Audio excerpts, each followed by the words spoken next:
Après je sais pas combien de péripéties, de retournements de situation, ça y est, on clôture gentiment mais sûrement la saison des transferts en Formule 1. Ça aurait été beaucoup plus animé que prévu, du coup on fait un point. Promis, c'est le dernier point. Alors depuis la dernière fois, McLaren a donc bien signé Oscar Piastri, Tsunoda et Guanyu Zhou ont bien re-signé dans leurs écuries respectives, donc on parle d'AlphaTauri et d'Alfa Romeo, et Latifi ne pilotera pas pour Williams l'année prochaine, ou même du tout en Formule 1 globalement. Du coup, à l'heure où j'enregistre cette vidéo, il reste un baquet chez Alpine, très convoité, un baquet chez Haas, et a priori, un baquet chez Williams. Donc on fait le tour un peu des options.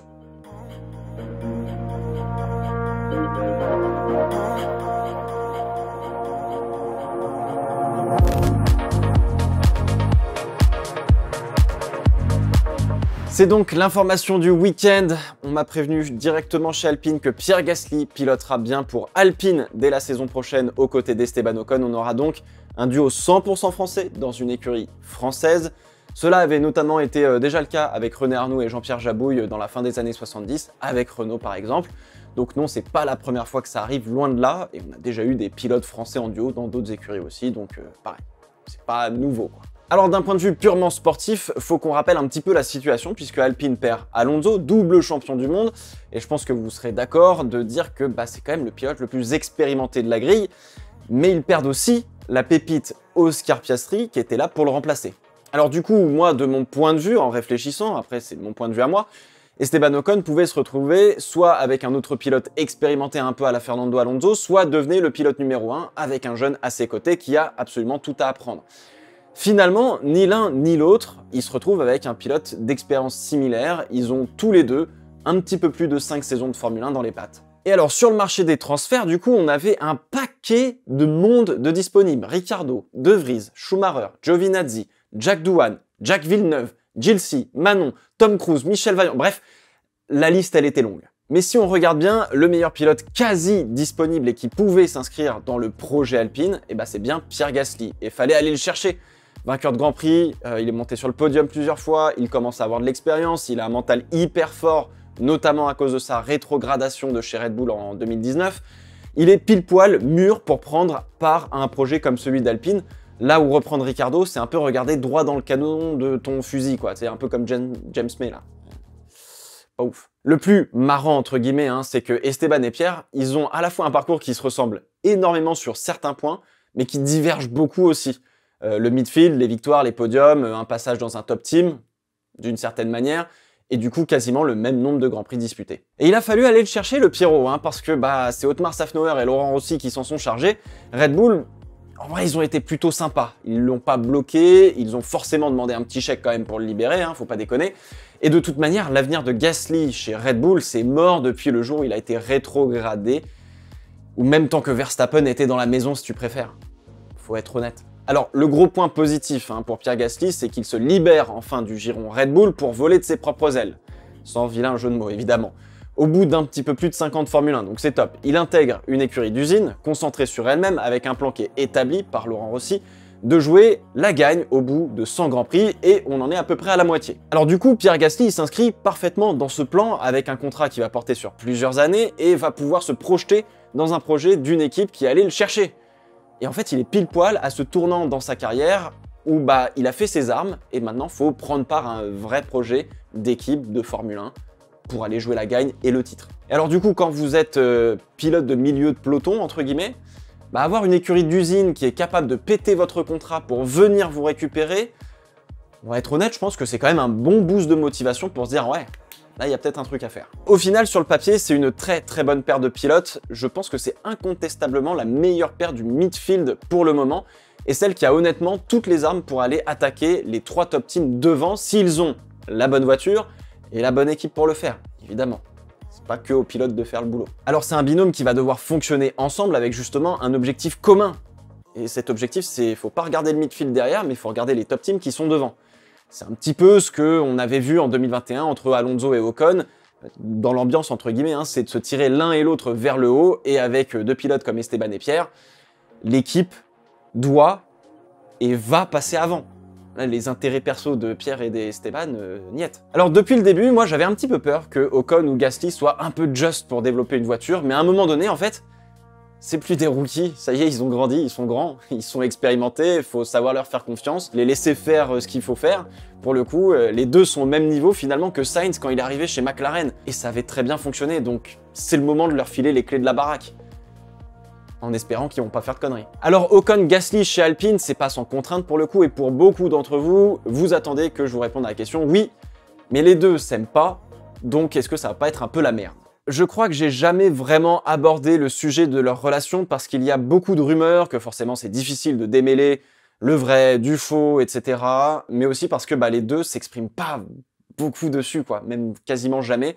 Et j'ai l'impression que ça crée une sorte un petit peu de malaise chez le public, en règle générale. Alors du coup, je vais me baser uniquement sur les commentaires des intéressés, ou plutôt de l'intéressé. Il n'y a que Pierre qui en a vraiment parlé dans le podcast Beyond the Grid en 2018.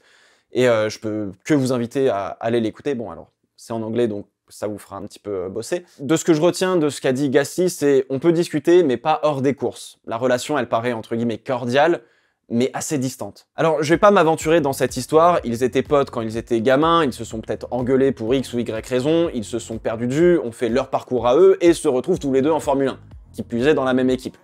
Comme vous et moi, au final, on perd de vue des potes, on s'engueule avec d'autres, enfin... Bon, c'est la vie quoi, rien de super dramatique au final. Il y a a priori un historique de coups de roue en karting et en Formule Renault 2 litres, et depuis, il y a de l'eau qui a coulé sous les ponts, ça ne les empêche pas de faire de la course, de bien faire la course en Formule 1, de s'affronter durement parfois, comme à Mexico en 2018. C'est passé quoi. Ce qui est certain en revanche, oui, c'est que les deux ont des personnalités qui sont assez différentes, qui sont toutes les deux très très attachantes, mais pour des raisons encore une fois différentes. Et je vais vous le répéter, il n'y a pas une meilleure que l'autre, ils côtoient juste pas les mêmes personnes dans le paddock. Esteban il est super pote avec Schumacher ou Stroll, quand par exemple Gasly il passe plus de temps avec Charles Leclerc et d'autres dans d'autres groupes entre guillemets. Je pense sincèrement qu'on doit probablement surdramatiser la situation plus qu'elle ne l'est réellement, et on a tendance à ne pas assez séparer entre guillemets le pilote de l'humain, le pro du perso, et on va être honnête, hein. C'est toujours super difficile d'une certaine manière à séparer les deux. Bon bref, si on revient sur le sportif, dites-vous bien qu'ils font partie d'une équipe d'un grand constructeur, je parle du groupe Renault, qu'il y a quand même des millions et des millions de dollars en jeu, et que l'un comme l'autre, ils sont pas là juste pour remplir une grille de départ, mais pour aller gagner. Et pour l'instant, l'Alpine, elle joue pas encore la gagne. Et sauf exception, elle joue pas encore le podium. Donc il y a un but commun à aller chercher, d'accord? C'est de la performance pour retrouver des victoires, des podiums, etc. Et c'est probablement ça qui les fera bien travailler ensemble et qui les aidera à créer une synergie pour pousser l'équipe vers l'avant. Et ça, c'est top. Le vrai souci, il va se poser quand l'Alpine jouera le championnat avec les deux voitures, et pour éviter de vivre une situation à la Rosberg-Hamilton, avoir une sorte de Niki Lauda en conseiller spécial qui sait parler la langue des pilotes aux pilotes, ça pourrait être pas mal. Alors qui incarnera ce rôle de conseiller spécial entre guillemets, ou de gérer un peu les pilotes? Est-ce que c'est plutôt Laurent Rossi, Otmar Szafnauer, quelqu'un d'autre? Oubliez Prost pour le coup, je sais pas, un Jean Alesi, mais bon, lui il est chez Ferrari entre guillemets, mais voilà. Après, si tu as une voiture ultra dominante comme Mercedes en 2014, peu importe qui tu es, tu vas avoir des problèmes à gérer tes pilotes. Dès qu'il y a la gagne à la clé et que tu as deux têtes fortes, c'est toujours complexe à gérer. Je dirais même c'est toujours un peu la merde à gérer. Tant qu'ils cassent pas les voitures ensemble, normalement ça devrait bien se passer. Voilà. C'est tout ce qu'on leur demande. A priori, ils vont peut-être pas partir en vacances ensemble, c'est sûr, et c'est pas du tout ce qu'on leur demande. Puis qui sait, ça se trouve, en fait, ils vont peut-être s'entendre très bien tous les deux à nouveau, ça reflanchera s'ils se battent pour le titre, mais bon, ça c'est la Formule 1. En vrai, j'ai hâte, et je suis super curieux de voir ce que ça va donner, j'espère du fond du cœur que ça marchera pour les deux et pour Alpine, et que des 3 top teams en haut qu'on a actuellement, on en ait un 4e qui raccroche le wagon, et que la couleur de ce top team, il est plutôt bleu que orange. Voilà, désolé les fans de McLaren. Attends, mais en plus j'ai un pull orange. J'ai un pull orange quand je fais la vidéo. Ah, ça c'est terrible ça. Au moins ça montre que je suis pas objectif, tu vois.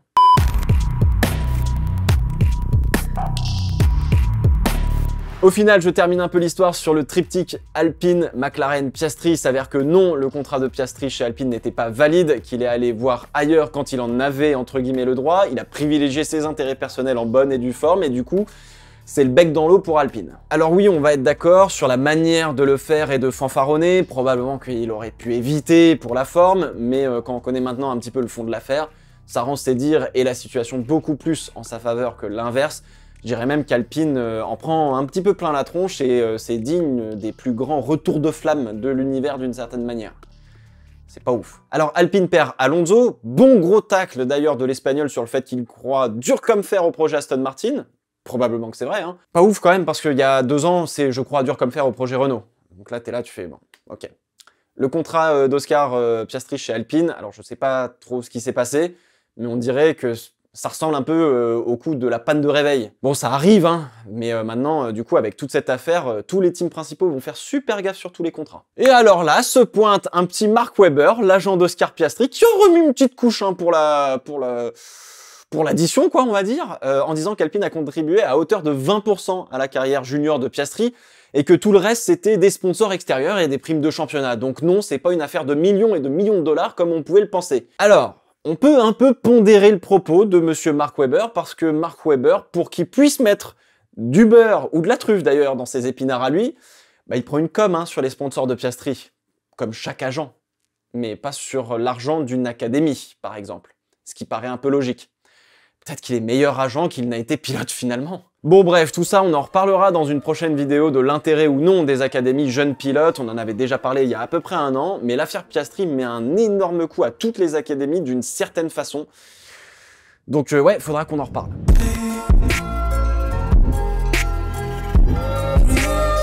Bon, vu que Pierre Gasly part de chez AlphaTauri et que Tsunoda a été confirmé pour l'année prochaine, qui va remplacer le français? Pas de Colton Herta, puisque la FIA ne fera pas de dérogation spéciale pour lui donner la super licence. Là aussi, on pourra en reparler, mais je vous avais fait une vidéo sur la super licence il y a aussi à peu près 1 an, que vous pouvez toujours aller checker, mais pas de Colton Herta. Du coup, si pas de Pierre Gasly, si pas de Colton Herta, et bah ce sera a priori, à l'heure où j'enregistre aujourd'hui, Nyck De Vries qui signera chez AlphaTauri, champion du monde de Formule E, champion de F2 en 2019, beaucoup de week-ends au sein de chez Mercedes.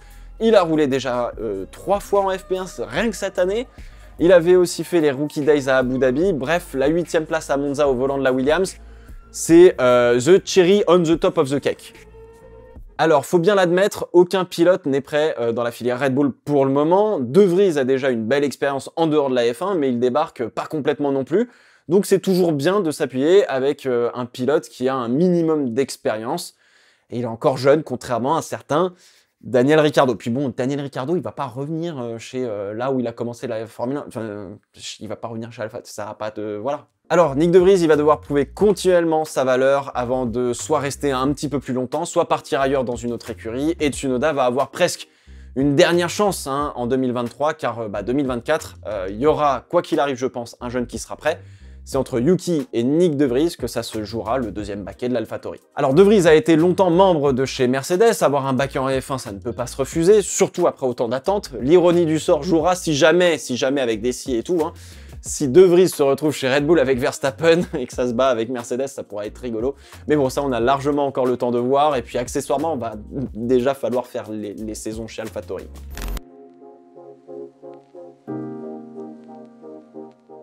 Alors chez Haas, a priori, au revoir Mick Schumacher et bonjour Nico Hülkenberg. Alors c'est un peu dommage pour Mick, qui commence enfin à un petit peu plus performer sur cette 2e partie de saison, là où Magnussen est un petit peu plus dans le dur pour le coup. En fait c'est terrible à dire, mais Schumacher, il est pas foncièrement mauvais, mais il est pas non plus très bon quoi. Ou du moins on l'a pas encore vu à l'œuvre faire des courses de dingue. Et le problème c'est que le temps passe et qu'on va pas lui laisser 10, 20, 30, 40 saisons pour prouver sa valeur. Honnêtement, je pense qu'il faudrait attendre la fin de saison avant de pouvoir prendre une décision, faire les comptes et voir s'il faut lui laisser une dernière saison pour voir ce qu'il vaut vraiment. Annoncer son remplacement avant la fin de la saison, ce serait, je trouve, pour le coup, un petit peu dur pour lui, quoi. On parle donc beaucoup d'Hülkenberg, ou du moins d'avoir un pilote expérimenté pour faire avancer l'équipe. J'avoue que je comprends pas bien encore le projet de Haas pour le moment. Alors certes, c'est sortir du fond du peloton, ou sortir la tête de l'eau, ce qui est déjà pas mal, mais il n'y a pas un projet plus concret, j'ai l'impression, avec cette écurie, ce qui est un peu bizarre. Alors, faut pas oublier que Felipe Drugovich, le champion de F2 2022, vient de signer pour être pilote de réserve chez Aston Martin, rôle qui était réservé pour l'instant à Nico Hülkenberg. Du coup, est-ce que ça libérerait Hülkenberg pour l'année prochaine? Je sais pas. Bon alors, Hülkenberg-Magnussen, paire de pilotes bien expérimentés, ça devrait bien fonctionner. Et non, les deux se détestent pas non plus. Ils ont eu des moments chauds en piste, mais bon, ça va. Il y a eu un moment un peu chaud en carré d'interview une fois, où ça s'est balancé des petits noms d'oiseaux, quoi, mais ça va. Alors du coup, là-dedans, les dindons de la farce, c'est Williams, parce que d'abord, il était question d'Oscar Piastri, puis du coup, avec De Vries et Monza, le contrat est arrivé directement sur la table, mais malheureusement, Williams ou AlphaTauri, le choix est assez rapide pour le coup. Du coup, plan si Logan Sargent obtient sa super licence, ça ferait sens de le prendre puisqu'il fait partie de l'académie Williams. Ils peuvent toujours aller récupérer un Mick Schumacher, un Antonio Giovinazzi ou même un Robert Schwartzman, pourquoi pas, ou même un Daniel Ricciardo, soyons fous. Mais clairement, ce ne sont pas les noms en tête de liste, malheureusement pour Williams. Alors j'aurais bien aimé, moi personnellement, voir un Drugovich dans la Williams, qui t'a demandé à Aston Martin, mais du coup c'est un giga fuck hein, dans la tête de l'académie Williams, ce qui serait un petit peu dommage. Ouais. Ça voudrait dire que ton académie, elle pue un peu la merde. Et du coup, elle sert à rien.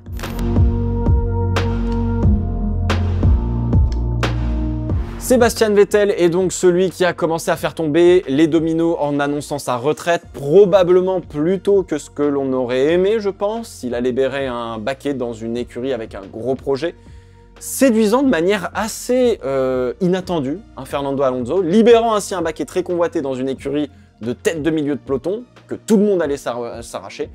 Et derrière, bah, les chaises musicales se sont mises en route tranquillement, quoi. Alors, faut aussi compter que chez McLaren, on s'attendait beaucoup plus du coup au départ de Daniel Ricciardo. Les remplacements étaient au final, au tout début, assez limités. On parlait de Pato O'Ward, qui est déjà pilote McLaren, de Colton Herta, de Pierre Gasly, pourquoi pas, et même d'Oscar Piastri, mais ça paraissait tellement impensable qu'Alpine laisse filer sa pépite à son concurrent direct, comme quoi rien n'est jamais figé dans la vie, et surtout pas en Formule 1. Alors du coup, Zak Brown et Laurent Rossi ne feront probablement pas la même erreur deux fois, notamment sur les contrats, sur le fait qu'il n'est pas nécessaire d'assurer ses arrières et de protéger les intérêts de l'équipe. Du coup, ça va coûter un petit peu plus de 16 millions de dollars à McLaren pour libérer Ricciardo, hein, c'est un petit chèque quand même. Et si l'année prochaine McLaren bat Alpine au constructeur, l'addition sera un petit peu plus salée, selon les gains au championnat constructeur, hein, parce que du coup Piastri y aura participé. Et pour éviter ce scénario, bah, Gasly et Ocon vont devoir faire à l'équipe un pas en avant et aller chercher plus les top teams que de se battre avec McLaren. Hâte de voir comment ça va se dérouler, mais là, ça va être beau. Ça va être beau, j'ai hâte.